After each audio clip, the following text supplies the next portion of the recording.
Bab 1876 Sistem Perencanaan Tertinggi. Suke tidak menyangka bahwa setelah berita tentang yang terpilih keluar, begitu banyak tiruan palsu dan inferior akan muncul.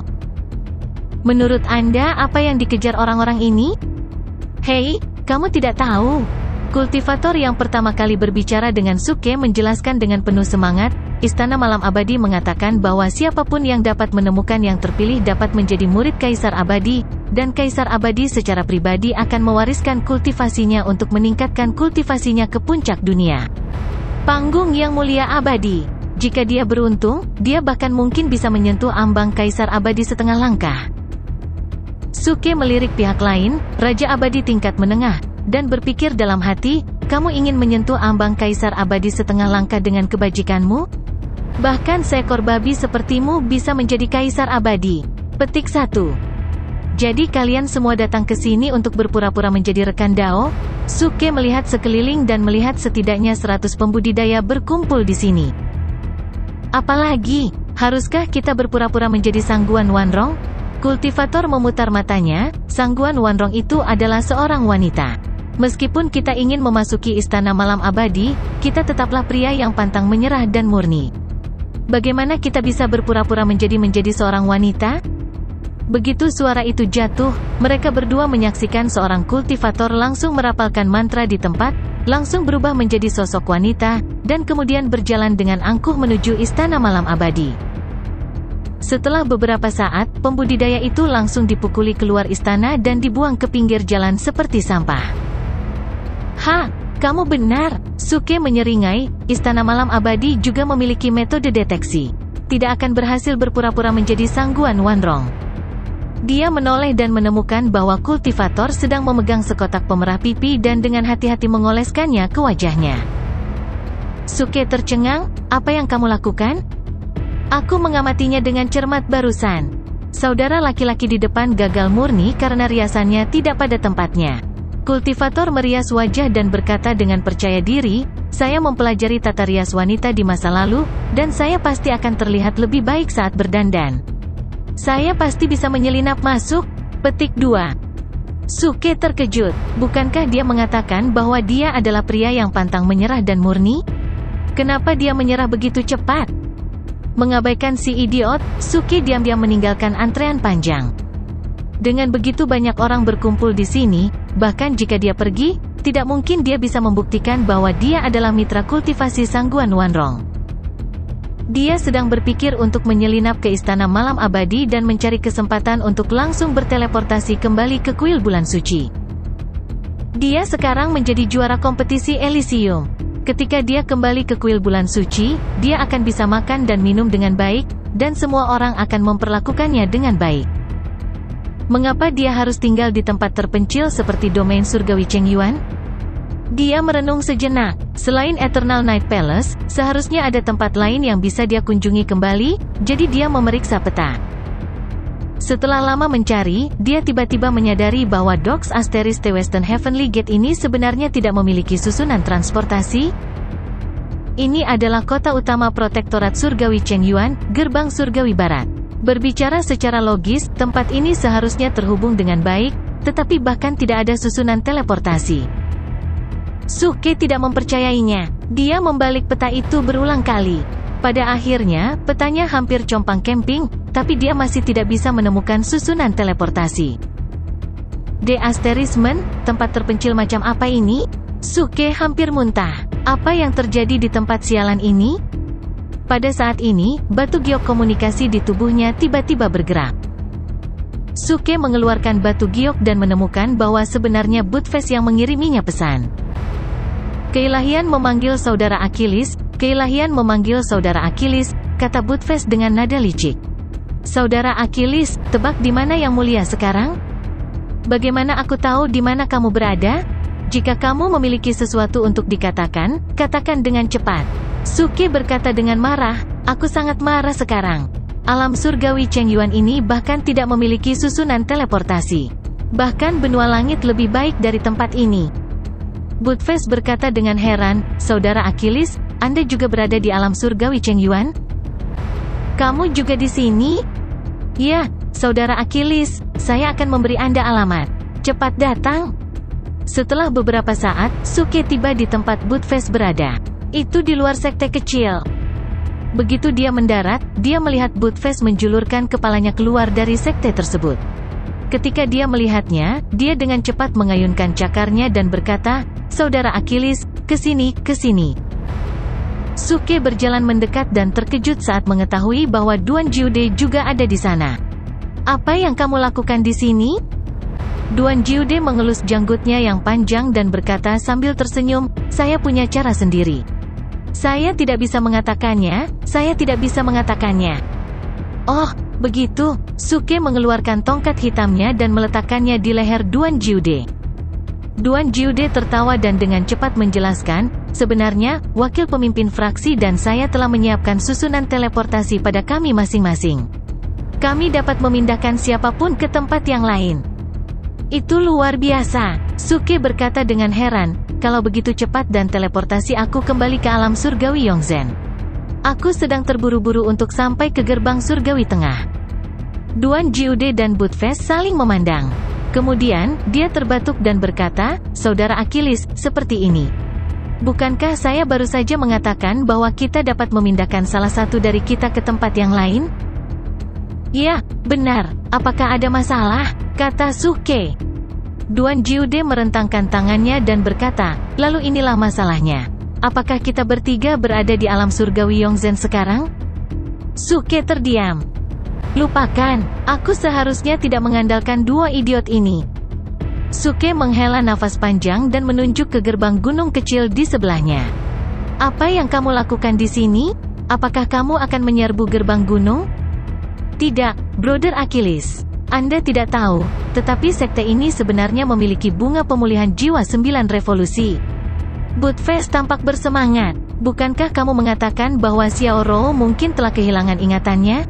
Bunga pemulihan jiwa 9 revolusi ini dapat melacak sumbernya. Tidak peduli metode apapun yang digunakan Kaisar Abadi itu, mereka dapat melacak kembali ingatan mereka." Suke tertegun, seolah-olah badai telah terjadi di dalam hatinya. Meskipun dia selalu memikirkan cara untuk menemukan Xiao Rou, selalu ada bayangan di hatinya. Bagaimana jika Xiao Rou tidak mengingatnya? Karena Kaisar Abadi itu ingin menggunakan Xiao Rou untuk menghapus ingatannya, mereka pasti tidak akan melewatkan apapun. Kemudian, bahkan jika dia menemukan Xiao Rou, apakah Xiao Rou masih menjadi orang yang sama yang kehilangan ingatannya? Tapi sekarang, masalahnya telah terpecahkan. Suke sangat gembira. "Lalu tunggu apa lagi? Ayo pergi dan rebut bunga pemulihan jiwa 9 revolusi sekarang. Ayo segera menyerbu gerbang surgawi tengah untuk menyelamatkan Xiao Rou." Namun, pada saat ini, Budfest menjadi malu-malu itu. "Kakake, sebenarnya, ini juga alasan mengapa aku memanggilmu ke sini."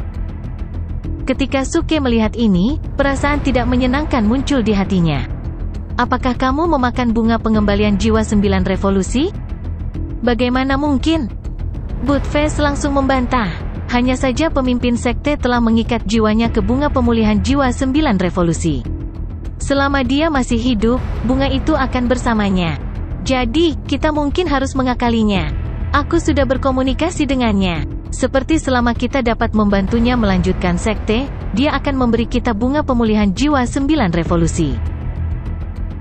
Bab 1877 Sistem Perencanaan Tertinggi. Mendengar kata-kata Budfest, Suke menghela nafas lega. "Ini bukan masalah besar untuk melanjutkan sekte. Yang terbaik dari saya adalah menyembuhkan yang terluka dan menyelamatkan orang biasa. Tidak bisakah sekte belaka berlanjut?" Petik 2. Ayo masuk dan bicara baik-baik dengan pemimpin sekte ini tentang bagaimana melanjutkan sektenya. Suke melambaikan tangannya dan mereka bertiga melangkah ke gerbang gunung. Di belakang gerbang gunung ada gunung setinggi sekitar 100 kaki. Itu akan menjadi gunung yang tinggi di dunia fana, tetapi di mata Suke dan yang lainnya, itu tidak berbeda dengan gundukan kecil. Budfest memberitahu Suke bahwa sekte ini disebut Sekte Awan Biru. Seluruh sekte tidak lebih dari 30 orang. Selain pemimpin sekte, ada 2 tetua. Para murid dibagi menjadi murid inti, murid dalam, dan murid luar.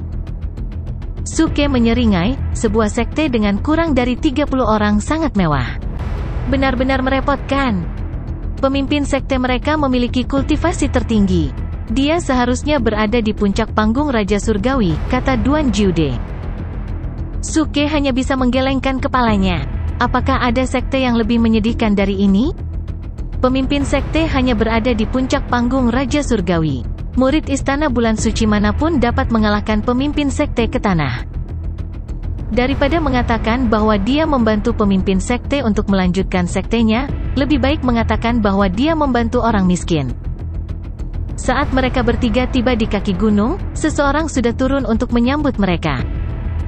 Seorang pemuda berjubah pemimpin sekte mendarat di depan mereka bertiga. Dia membungkuk dalam-dalam dan berkata, "Lansia, terimalah hormat dari saya."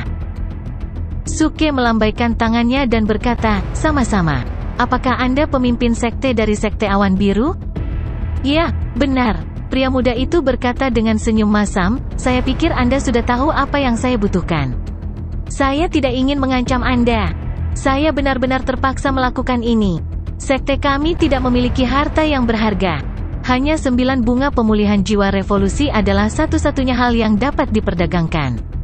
Saya harap Anda tidak keberatan." Dia memperjelas bahwa dia tidak bermaksud meminta bantuan Suke untuk bunga pemulihan jiwa 9 revolusi. Itu hanya kesepakatan. Suke menghargai sikapnya dan mengangguk, "Jangan khawatir. Selama aku di sini, sekte Awan Birumu tidak akan dihancurkan." Tidak hanya itu tidak akan dihancurkan, tetapi dia juga akan menjadikan sekte Awan Biru sebagai sekte terbesar di alam surgawi Chengyuan. "Terima kasih, senior. Saya, Chang Jingkong, ingin mengucapkan terima kasih kepada Anda." Pria muda itu sangat bersemangat sehingga wajahnya memerah. "Pertama-tama aku benar-benar tidak tahu namanya sebelum hari ini. Budfest telah mengikuti Suke ke bumi sebelumnya, jadi dia secara alami tahu arti dari nama ini." "Apakah ada masalah dengan nama ini?" Chang Jingkong sedikit takut. Dia tidak tahu tabu apa yang dia lakukan. Suke menggelengkan kepalanya. "Tidak masalah. Ini nama yang bagus. Pernah menjadi nama senior yang sangat hebat. Seperti kata pepatah, siapa yang bisa menjadi puncak dari semua wanita di dunia? Begitu Anda melihat Chang Jing, semuanya akan menjadi kosong. Saya harap Anda akan mencapai lebih banyak di masa depan." Ketika Chang Jingkong mendengar ini, dia merasa seolah guntur telah meledak di dalam hatinya. Siapa yang bisa menjadi puncak dari semua wanita di dunia? Begitu Anda melihat Chang Jing, semuanya akan kosong. Sungguh puisi yang mendominasi ini?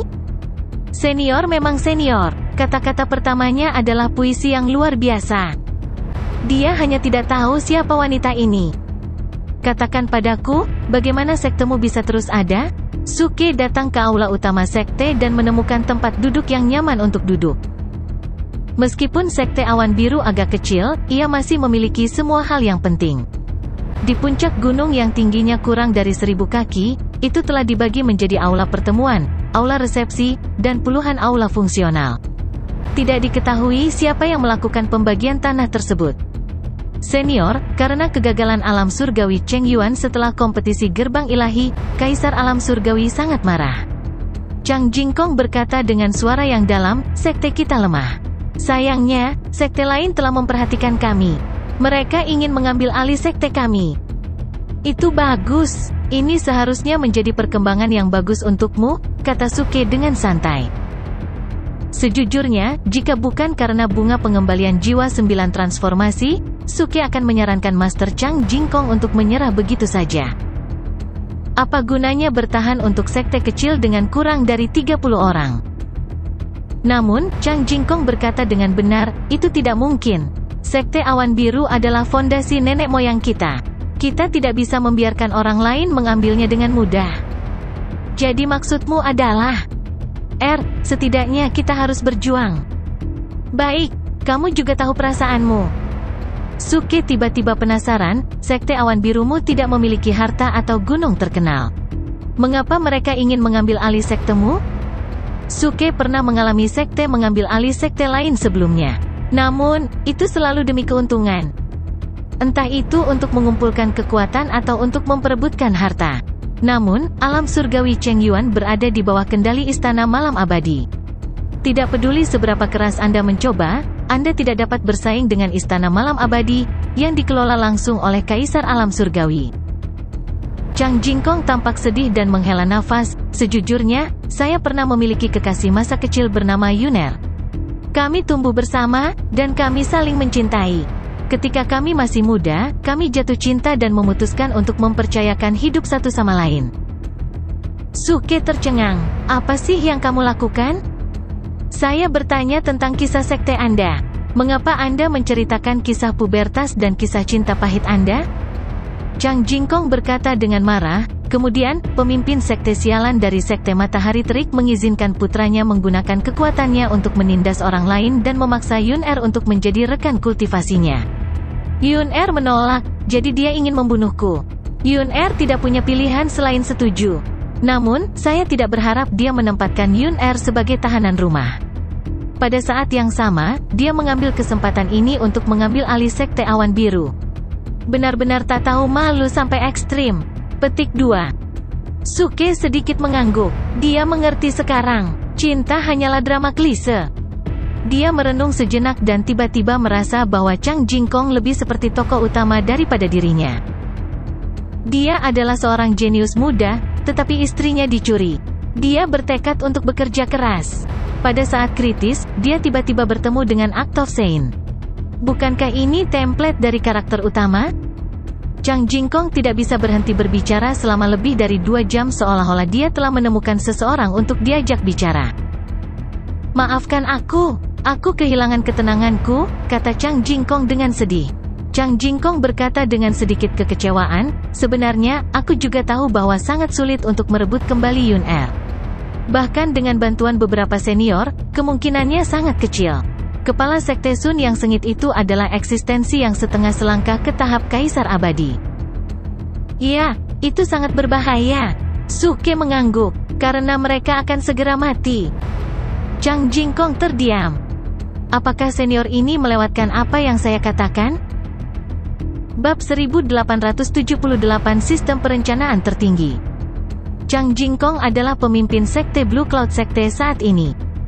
Hidupnya dalam kultivasi 100 tahun terakhir bisa dikatakan membosankan dan membosankan. Dia tidak jatuh dari tebing untuk diberikan keterampilan oleh seorang senior. Dia tidak mendapat bantuan dari seorang lelaki tua di atas ring. Yang dia lakukan hanyalah berkultivasi dengan keras, memenangkan penghargaan dari mantan pemimpin sekte, dan mengambil alih posisi pemimpin sekte. Menurut aliran kehidupan normal, dia seharusnya menjadi teman Dao dengan kekasih masa kecilnya, Yuner, setelah menjadi pemimpin sekte. Kemudian, mereka akan hidup bersama, menjalani kehidupan sebagai sahabat yang abadi, sampai masa hidup mereka habis. Keduanya saling berpelukan dan terkubur, berubah menjadi tumpukan tulang. Sayangnya, di tahun kedua setelah dia menjadi pemimpin sekte, dia ditindas oleh sekte Matahari Berapi dan jatuh ke dalam krisis hidup dan mati. Untungnya, dia bertemu Budfest, yang mengaku sebagai wakil pemimpin fraksi dari fraksi surga yang meledak, dan penatua Duan Jiude. Kemudian dia bertemu Suke, pemimpin fraksi dari fraksi surga yang meledak. Setelah menyaksikan kekuatan mereka, dia memutuskan untuk menggunakan bunga pengembalian jiwa 9 revolusi sebagai pertukaran untuk mendapatkan bantuan mereka.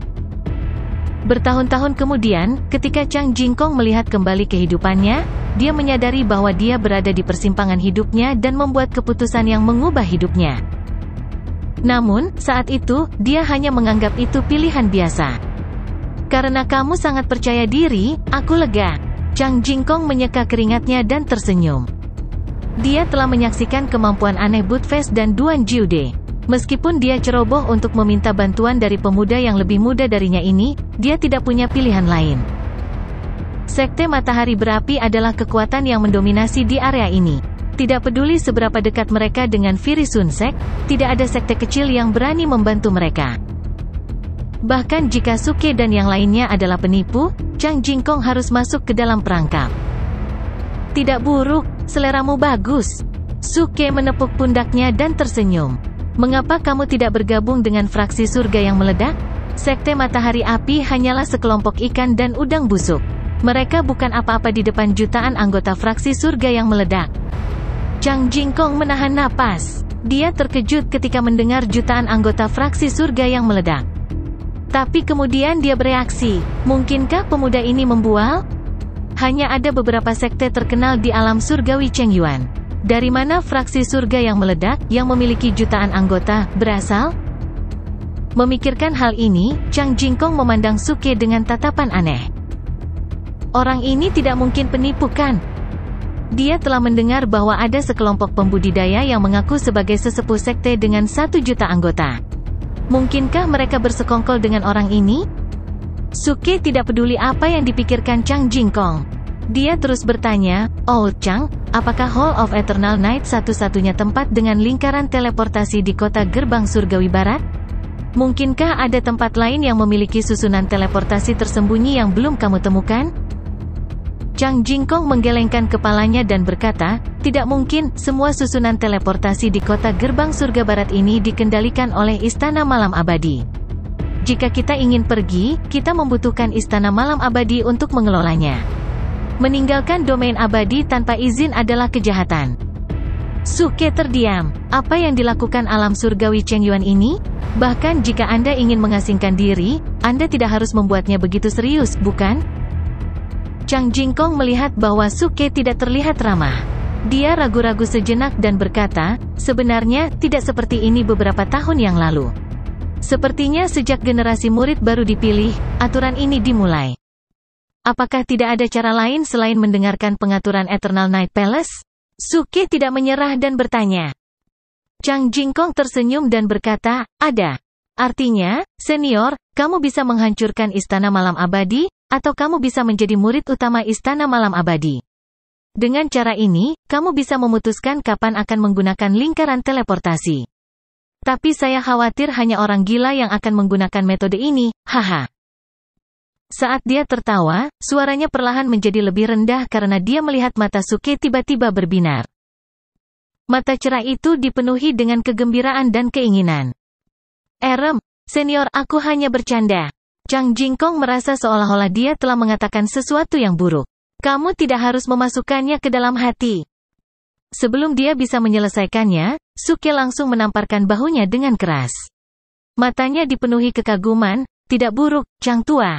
Aku tidak menyangka cara berpikirmu begitu inovatif. Aku punya harapan besar untukmu." Kata-kata Chang Jingkong langsung membuka pintu baru bagi Suke. Ada pepatah lama yang mengatakan jika kita tidak bisa menyelesaikan masalah, maka kita harus menyelesaikan orang yang menyebabkan masalah. Karena saya tidak dapat menggunakan lingkaran teleportasi secara langsung, maka saya tidak akan meminta bantuan Istana Malam Abadi.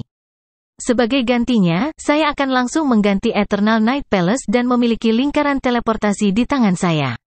Bukankah itu sempurna?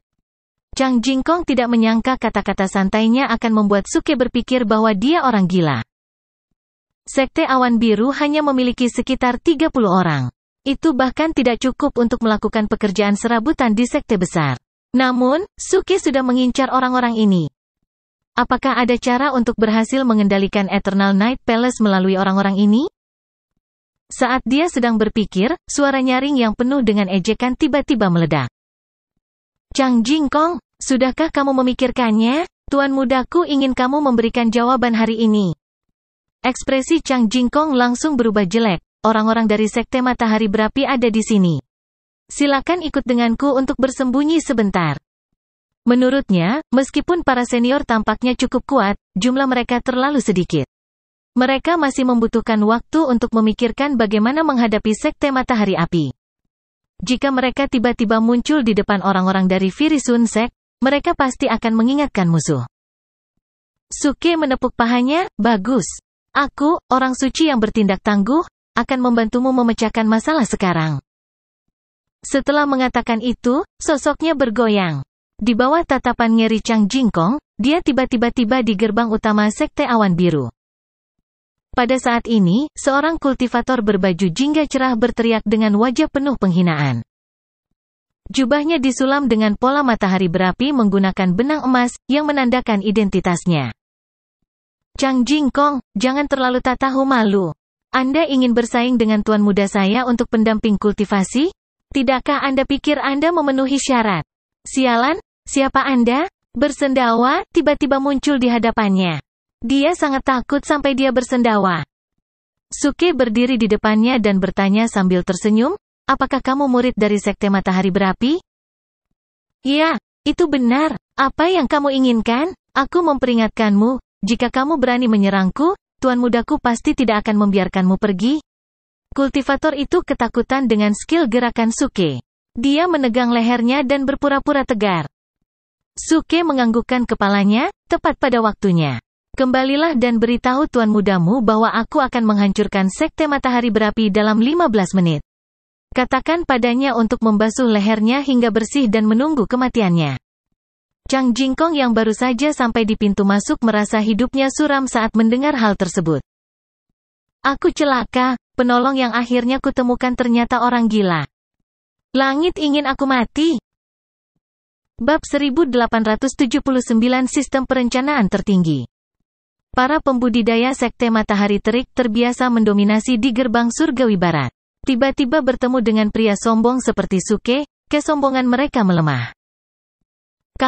Beraninya kamu memperlakukanku seperti ini? Apa kamu tahu siapa aku? Kultivator dari Blazing Sun Sect berpura-pura tangguh. Suke terhibur. Ayo, sepertinya kamu tidak tahu situasimu. Tutup pintunya dan lepaskan boot vest. Begitu dia selesai berbicara, pintu Sekte Awan Biru ditutup dengan keras.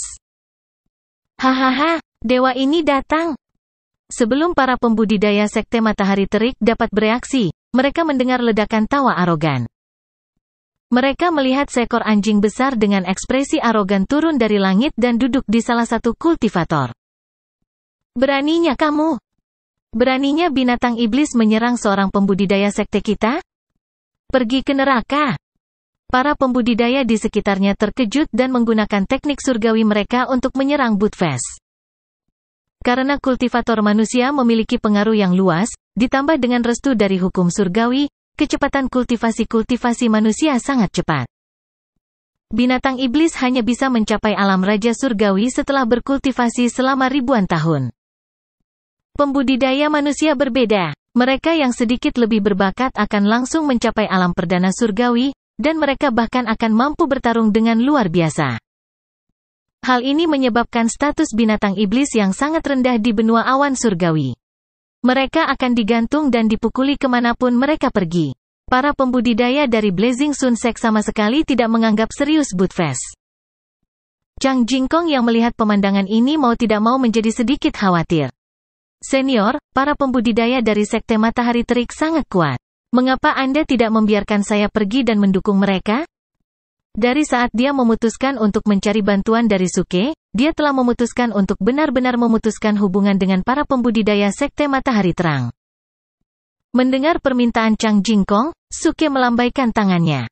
Tidak apa-apa, orang ini bisa mengatasinya. Katakan padaku apa yang terjadi dengan Sekte Matahari Terang dulu. Setelah mengatakan itu, dia berbalik dan berjalan menuju aula utama Sekte Awan Biru, mengabaikan pemandangan kacau di belakangnya. Chang Jingkong tercengang dengan kata-kata Suke. Dia melihat ke arah Bootfast berada. Akhirnya, dia memilih untuk mengikuti Suke karena kepercayaan.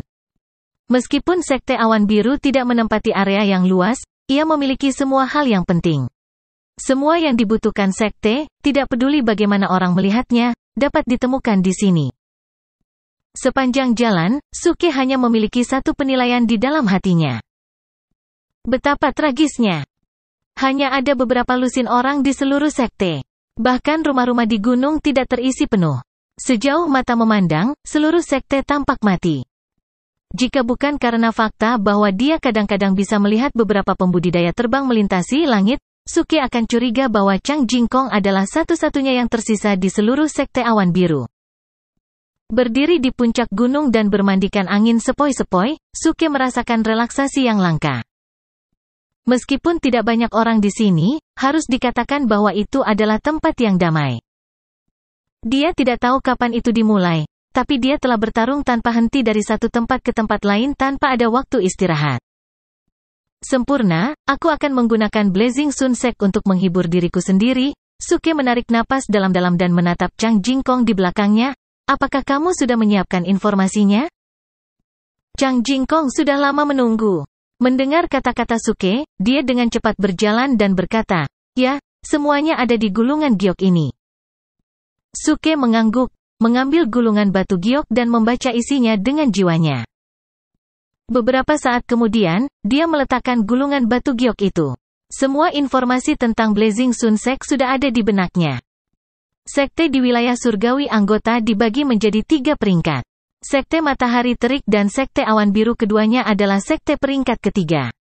Namun, pemimpin sekte-sekte Matahari Terik memiliki tingkat kultivasi yang lebih tinggi, jadi dia selalu berada di atas Sekte Awan Biru. Namun, setiap pemimpin sekte dari Sekte Awan Biru sangat kuat, sehingga mereka dapat bertahan dan nyaris tidak mencegah diri mereka dianeksasi. Namun, sangat disayangkan pemimpin sekte sebelumnya adalah palsu. Suatu hari, dia meninggal dalam sebuah misi, sehingga Chang Jingkong yang malang harus mengambil alih sementara. Menurut informasi tentang Blazing Sun Sekte, pemimpin sekte mereka berada di tahap akhir tahap utama abadi, bahkan tidak pada puncaknya. Namun, dibandingkan dengan Sekte Awan Biru, keuntungan terbesar dari Sekte Matahari Terik adalah mereka memiliki bisnis sendiri di kota gerbang surgawi barat. Sekte juga perlu melakukan bisnis. Kalau tidak, sekte sebesar itu pasti sudah lama runtuh. Karena bisnis Sekte Awan Biru telah dianeksasi, mereka bahkan tidak mampu membayar tetua. Oleh karena itu, mereka semua terpaksa meninggalkan sekte tersebut dan banyak murid mereka yang hilang. Ini mengarah pada situasi yang dilihat Suke hari ini. Melihat seluruh sekte, mereka bahkan tidak dapat menemukan 100 orang. Di masa lalu, sekte perubahan besar memiliki lebih dari jumlah orang ini. Ah Chang, kenapa kamu tidak membubarkan saja sekte itu? Suke mempertimbangkan kata-katanya dan memutuskan untuk mengatakan yang sebenarnya. Mengapa saya tidak menemukan tempat dengan feng shui yang bagus dan membangun kembali sekte Anda? Chang Jingkong gemetar. Tapi Yuner masih berada di tangan Blazing Sun Sect. Dia hanya seorang wanita. Seorang pria tidak perlu khawatir tidak punya istri. Suke melambaikan tangannya dan berkata dengan sikap jantan. Chang Jingkong hendak menangis. Tidak mungkin. Terlebih lagi, Sekte Awan Biru adalah fondasi nenek moyang kita. Kita tidak boleh kehilangannya. Ceka, merepotkan sekali. Suke menggodanya sebentar dan tidak melanjutkan. Kalau tidak, pemimpin sekte yang bermartabat ini mungkin akan menangis. Dia akhirnya menyadari bahwa ada banyak alasan mengapa Sekte Awan Biru jatuh ke keadaan ini. Tetapi alasan utamanya adalah Chang Jingkong tidak memiliki kemampuan untuk menjadi pemimpin sekte. Dengan kata lain, saat ini dia tidak pantas disebut pemimpin sekte. Master sekte macam apa yang akan menangis tanpa alasan? Sangat memalukan. Bahkan jika dia membantunya mendapatkan Yuner kembali dan menyelesaikan Blazing Sun Sect, jika Chang Jingkong masih seperti ini, akan ada Blazing Sun Sect kedua atau ketiga. Dunia kultivasi abadi selalu cukup berani untuk bersaing, terutama di benua awan surgawi. Selain botak dari daerah Buddha, hampir semua pembudidaya bersaing. Karena jika Anda tidak bersaing, Anda akan tertinggal dari orang lain. Tertinggal di belakang orang lain di jalur kultivasi abadi setara dengan dijatuhi hukuman mati. Suke menatap Chang Jingkong. Meskipun pria ini memiliki temperamen yang lemah, bakatnya ternyata bagus. Dia hanya sedikit lebih rendah dari Hongyan. Jika dia bisa memoles temperamennya, itu akan sangat berguna. Memikirkan hal ini, sudut mulutnya tiba-tiba meringkuk menjadi senyuman sinis. Istana Malam Abadi, bersiaplah untuk menyambut kehancuranmu. Melihat pemandangan ini, Chang Jingkong tidak tahu kenapa, tapi tiba-tiba dia merasakan hawa dingin di punggungnya. Dia merasa telah membuat keputusan yang seharusnya tidak dia lakukan. Keduanya meninggalkan puncak gunung. Saat ini, Budfest baru saja selesai berurusan dengan para pembudidaya dari Blazing Sun Sect. Budfest mengendarai kepala seorang kultivator dan berkata dengan arogan, "Pergi. Lari lebih cepat untuk dewa ini." Kultivator yang sedang ditunggangi memiliki ekspresi penghinaan di wajahnya. Dia sebenarnya digunakan sebagai tunggangan oleh seekor anjing. Itu adalah penghinaan besar. Suke dengan santai mengambil Budfest, membungkuk dan berkata kepada kultivator, "Anak muda, saya memberi Anda kesempatan untuk menjadi kaya. Apakah Anda ingin mempertimbangkannya?" Bab 1880 Sistem Perencana Utama. Sekitar 2 jam kemudian, para pembudidaya Sekte Matahari Terik meninggalkan Sekte Awan Biru dengan panik. Sebelum mereka pergi, mereka bahkan mengutuk Sekte Awan Biru dan meninggalkan kata-kata kasar. Seekor anjing mengejar mereka tanpa mengucapkan sepatah kata pun, menyebabkan kekacauan di sepanjang jalan. Para pembudidaya Sekte Matahari Terik menderita banyak korban sebelum mereka berhasil melarikan diri kembali ke Sekte Matahari Terang. Tuan muda, anjing itu terlalu sombong. Seorang kultivator berlutut di tanah di Blazing Sun Sect dan memarahi Buttface atas kejahatannya sambil menangis dengan sedihnya. Duduk di ujung meja adalah seorang pemuda yang mengenakan jubah brokat. Wajahnya pucat dan meskipun dia memiliki ciri-ciri yang halus, dia memancarkan getaran yang suram. Di sampingnya ada beberapa pembudidaya wanita yang sangat cantik. Pakaian mereka sangat terbuka, dan mereka sangat memikat. Setelah mendengarkan laporan kultivator, pemuda itu menjadi marah dan menamparkan paha kultivator perempuan. Bajingan, berani-beraninya Sekte Awan Biru begitu sombong? Kultivator wanita yang ditampar bergidik tetapi tidak berani menunjukkan ekspresi apapun. Orang ini adalah tuan muda dari Blazing Sun Sect, Lai Hua. Dia biasanya sombong dan kasar. Jika dia sedikit kesal, dia akan disiksa dengan menyakitkan. Menghadapi kemarahan Lai Hua, kultivator yang datang melapor tampak ketakutan tetapi matanya dipenuhi dengan kekejaman. Dia menundukkan kepalanya dan berkata dengan suara gemetar, orang ini sangat arogan. Dia ingin kamu pergi ke Menara Giok Putih di kota pada siang hari ini. Dia bilang dia ingin memberimu pelajaran. Apa? Ayo, bantu aku mengganti pakaianku. Hari ini, aku akan membuat Sekte Awan Biru menghilang dari gerbang surgawi barat. Lai Hua terbakar amarah. Meskipun Sekte Matahari Terik hanyalah sekte kelas 3, itu adalah salah satu sekte kelas 3 teratas. Itu hanya membutuhkan sedikit waktu sebelum dapat dipromosikan menjadi sekte kelas 2. Adapun sekte kelas 1, hanya ada satu sekte selama bertahun-tahun ini dan itu adalah Istana Malam Abadi. Oleh karena itu, selama seseorang bisa menjadi sekte kelas 2, mereka secara alami akan berdiri di puncak kota gerbang surgawi barat. Lagi pula, hanya ada 4 sekte kelas 2 di seluruh kota gerbang surgawi barat. Bagaimana mungkin dia, tuan muda dari Blazing Sun Sect, mentolerir provokasi seperti itu? Dengan perintah tuan muda, seluruh Blazing Sun Sect bergerak. Segera, barisan mewah meninggalkan Blazing Sun Sect dan menuju White Jade Tower di kota. Para pembudidaya di sepanjang jalan menghindari pengangkutan Sekte Matahari Terik. Lihat, anak hilang itu keluar lagi. TSK, aku bertanya-tanya pembudidaya wanita mana yang sangat sial untuk menarik perhatiannya kali ini. Ayo cepat dan pergi. Orang ini temperamental. Ayahnya akan naik ke puncak alam penghormatan abadi. Bukankah seharusnya ada Celestial Prime di mana-mana di Celestial Prime, dan Celestial Kings? Logikanya, Celestial Prime seharusnya ada di mana-mana di Celestial Kings kontinen. Raja Surgawi harus menjadi Raja Surgawi dimanapun.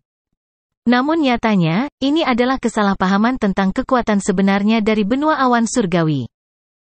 Dibandingkan dengan benua surga dan tempat-tempat lain, keuntungan terbesar dari benua awan surgawi adalah bahwa ada 4 kaisar surgawi tertinggi yang mengawasinya. Penggarap teratas adalah penggarap raja. Adalah sekte penggarap sekte. Sekte Celestial Prime dan Celestial Kings yang telah menginvasi benua Celestial Cloud adalah kekuatan gabungan dari benua Celestial Cloud. Pada akhirnya, mereka semua dimusnahkan oleh Suke, yang telah berubah menjadi iblis. Semua kekuatan utama mengalami pukulan berat. Mereka yang memiliki bisnis lebih besar masih baik-baik saja, tetapi beberapa sekte dengan hanya satu Celestial Prime tidak dapat pulih dari kemunduran dan dibubarkan di tempat. Faktanya, kekuatan tingkat menengah mereka tidak setinggi itu. Toh, di era kemakmuran pun, masih ada orang yang terlalu miskin untuk makan. Dimanapun seseorang berada, ada pembagian kelas. Di Sekte Matahari Terang, tidak hanya ketua sekte yang akan mencapai puncak Celestial Prime, tetapi ada juga beberapa tetua Celestial Prime di bawahnya. Itu bisa dianggap sebagai kekuatan besar. Oleh karena itu, beberapa kultivator bersedia memprovokasi Sekte Matahari Terang di kota gerbang surga barat. Dalam sekejap mata, rombongan tiba di Menara Giok Putih. Para pembudidaya di pintu telah lama mendengar tentang kesalahan Sekte Matahari Terik. Mereka yang tidak memiliki kekuatan sudah menghindarinya. Mereka yang memiliki kekuatan tidak mau terlibat dan memilih hengkang. Oleh karena itu, ketika mereka masuk ke menara giok putih, hanya Suke dan beberapa orang lainnya yang duduk di seluruh menara. Meskipun karakter Lai Hua buruk, dia tetap dengan hati-hati mengirim orang untuk menyelidiki situasi di sekitarnya. Setelah memastikan bahwa tidak ada penyergapan, dia masuk. Chang Jingkong, aku tidak menyangka kamu benar-benar bisa menemukan bantuan. Lai Hua duduk di sebelah Suke dan menatap Suke dengan senyum sinis. Rekan Taois, apakah kamu akan membantu orang ini? Suke meliriknya dan tiba-tiba berkata, Amitabha. Tidak, maaf, Yang Mulia Surgawi tanpa batas, Taois yang rendah hati ini mahir dalam meramal. Melihat gelabela Anda gelap, saya khawatir akan ada bencana berdarah dalam waktu dekat. Ketika Lai Hua mendengar ini, dia tertawa lagi dan lagi. Dia berdiri di tengah dan membuka tangannya. Sungguh lelucon. Sekte matahari berkobar saya sekarang seperti matahari di langit. Ayah saya akan menjadi penggarap utama surgawi puncak, dan ada sesepuh utama surgawi di sekte tersebut. Di seluruh kota gerbang surga barat, siapa yang bisa menjadi musuh dari Blazing Sun Sek saya? Dia tiba-tiba mendekati Suke dan berkata dengan muram, dan kamu ingin mengancam tuan muda ini? Jauhi aku. Kamu terlalu jelek, Taois yang rendah hati ini akan muntah. Suke berkata tanpa ekspresi. Dia ada di sini hari ini untuk mencari masalah. Secara alami, dia akan menjadi sombong seperti yang dia bisa. Menurut pemikirannya, ketika Lai Hua mendengar ini, dia harus segera bergerak. Namun, di luar dugaan, Lai Hua tampak seperti disambar petir. Kamu bilang aku jelek? Kemudian, dia tiba-tiba bereaksi dan berkata dengan tegas, tidak mungkin. Aku, Lai Hua, adalah kultivator paling tampan di kota gerbang surga barat. Tidak ada yang lebih tampan dariku. Suke terkejut. Apakah pria ini tidak tahu malu atau tidak tahu tempatnya? Dengan penampilan seperti ini, dia masih berani mengatakan dia yang paling tampan? Bahkan Chang Jingkong terlihat lebih tampan darinya. Yang Mulia tanpa batas, kamu harus tahu tempatmu. Suke berkata dengan putus asa, Taois yang rendah hati ini berpikir bahwa kamu hanya memiliki tubuh yang buruk. Aku tidak menyangka bahwa otakmu pun buruk. HMPH, sombong. Hargailah waktu yang tersisa. Lai Hua mencibir dan melambaikan tangannya ke belakang.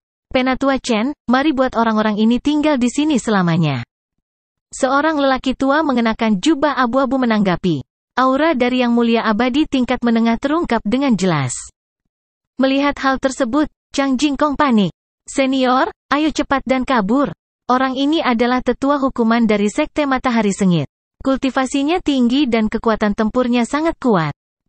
HMPH, mau pergi. Cahaya berdarah melintas melewati mata Penatua Chen. Sudah terlambat. Sosoknya seperti hantu. Dia tiba-tiba muncul di belakang Suke dan menekan tangannya ke bawah. Namun, dia menekan udara kosong. Penatua Chen langsung terpana. Memutar kepalanya, dia menyadari bahwa Suke berdiri di belakang Lai Hua dan telah menamparnya ke tanah. Kata Suke dengan nada menyesal. Sambil menggelengkan kepalanya, dia berkata, anak muda, Taois yang rendah hati ini berkata bahwa kamu akan mengalami bencana berdarah. Mengapa kamu tidak percaya padaku? Akhir dari bab ini.